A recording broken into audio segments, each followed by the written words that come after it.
Many things can distract a student from learning, even not having proper clothes to wear to school. But as Alexa Stueckrath reports, Operation School Bell is driving out the insecurity for low-income families.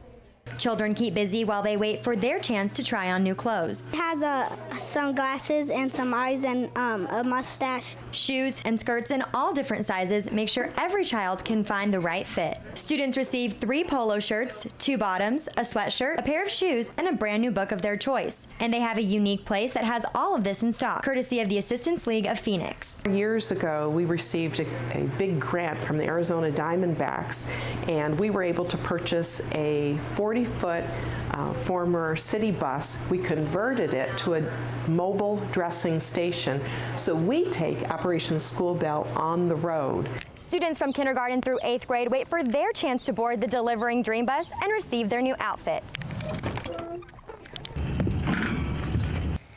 Once aboard, the students wait here for their names to be called and try on their new clothes.